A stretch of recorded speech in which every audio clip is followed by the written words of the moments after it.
الصلاة والسلام علیک یا رسول اللہ، الصلاة والسلام علیک یا حبیب اللہ، صلی اللہ تعالی علیہ وسلم۔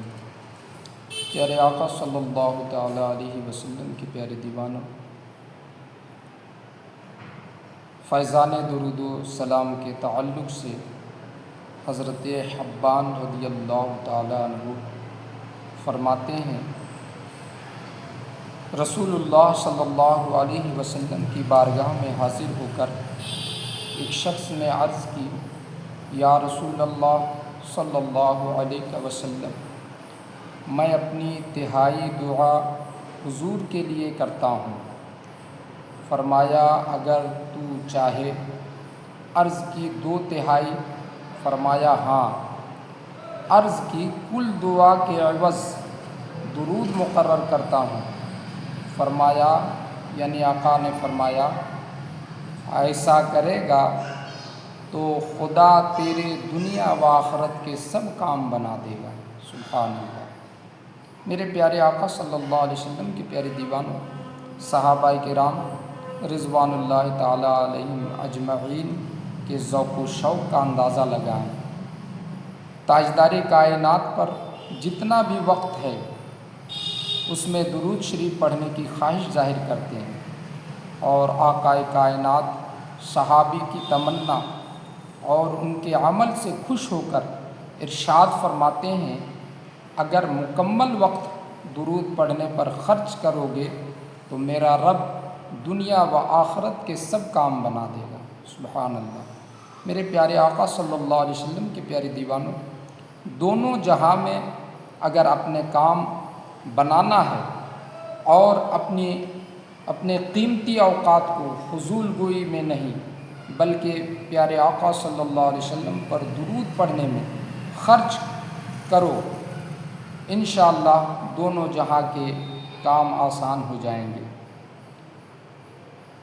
کنز الاعمال میں حضرت دیلمی کے حوالے سے منقول ہے، جس کے راوی حضرت علی رضی اللہ تعالی عنہ ہیں، وہ حضور اکرم نور مجسم صلی اللہ علیہ وسلم سے روایت کرتے ہیں کہ اللہ تعالیٰ کے کچھ مخصوص فرشتے ہیں جو جمعہ کی رات اور دن کے وقت آسمان سے نازل ہوتے ہیں، اور ان کے ہاتھوں میں سونے کا قلم اور چاندی کی دوات اور کاغذ بھی ہوتے ہیں، اور ان کا کام صرف یہ ہے کہ حضور رحمت عالم صلی اللہ علیہ وسلم پر پڑھا جانے والا درود شریف لکھتے رہتے ہیں۔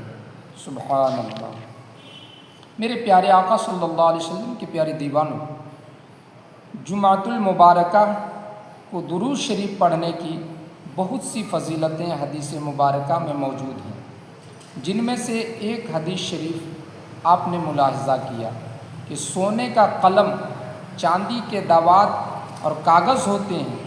اس سے یہ ثابت ہوتا ہے کہ نبی کریم صلی اللہ علیہ وسلم پر درود بھیجنا یہ معمولی عمل نہیں بلکہ اتنا اہم ہے کہ اس کو سونے کے قلم سے اور چاندی کے دوات و کاغذ پر بھی لکھا جانا چاہیے۔ اس سے عظمت ظاہر کرنا مقصود ہے اور اپنے پیارے محبوب کی شان ظاہر کرنا مقصود ہے۔ حضرت ابو امامہ باہلی رضی اللہ تعالیٰ عنہ سے روایت ہے، وہ فرماتے ہیں کہ رسول اللہ صلی اللہ علیہ وسلم نے ارشاد فرمایا، مجھ پر ہر جمعہ کے دن کثرت سے درود پاک پڑھو، میری امت کا درود مجھ پر پیش ہوتا ہے، تو جو مجھ پر کثرت سے درود پاک پڑھے گا وہ مجھ سے زیادہ قریب رہے گا۔ سبحان اللہ۔ میرے پیارے آقا صلی اللہ علیہ وسلم کے پیارے دیوانوں، ضرور یوم جمعہ اور شب جمعہ کو درود شریف کی کثرت کریں کہ گناہ بھی معاف ہوں گے، تنگ دستی بھی دور ہوگی، اور کرم بالائے کرم خود مدنی آقا صلی اللہ علیہ وسلم درود شریف بنفس نفیس سنیں گے اور پہچانیں گے بھی۔ انشاءاللہ آؤ آج ہی اپنے پیارے آقا صلی اللہ علیہ وسلم کے کرم کو حاصل کرنے اور شب جمعہ نیز یوم جمعہ میں کثرت سے درود پڑھنے کی نیت کریں۔ مولا عز و جل ہمیں اس کی توفیق عطا فرمائے۔ پیارے آقا صلی اللہ علیہ وسلم کے پیارے دیوانوں، حضور اکرم نور مجسم صلی اللہ علیہ وسلم کا ارشاد گرامی ہے، جو مجھ پر ہر جمعہ کے دن 80 بار درود پاک پڑھتا ہے اس کے 80 سال کے گناہ بخش دیے جاتے ہیں۔ سبحان اللہ۔ اور جو مجھ پر روزانہ 500 بار درود شریف پڑھتا ہے وہ کبھی تنگ دست نہ ہوگا۔ سبحان اللہ۔ بعض علماء فرماتے ہیں شب جمعہ کی خصوصیات میں سے ہے کہ جو شخص آپ پر اس رات میں صلاۃ و سلام عرض کرتا ہے تو سرکار صلی اللہ علیہ وسلم بنفس نفیس صلاۃ و سلام کا جواب ارشاد فرماتے ہیں۔ سبحان اللہ۔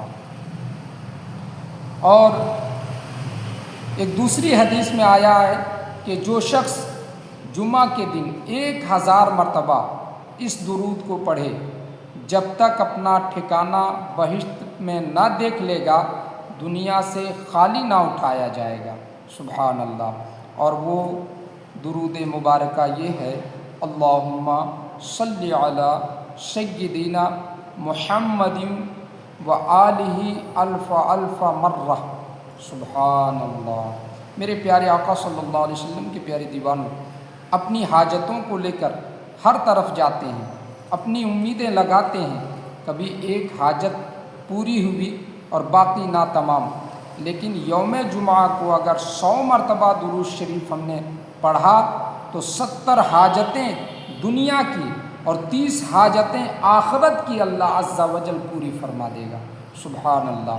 مولا عز و جل ہم تمام لوگوں کو آقا کریم صلی اللہ علیہ وسلم کی بارگاہ میں خوب درود مبارکہ پڑھنے کی توفیق و رفیق عطا فرمائے۔ آقا کریم صلی اللہ علیہ وسلم کی محبت مولا ہمارے دلوں میں جاگزی فرمائے۔ آمین۔ بجاہ سید المرسلین صلی اللہ علیہ وسلم۔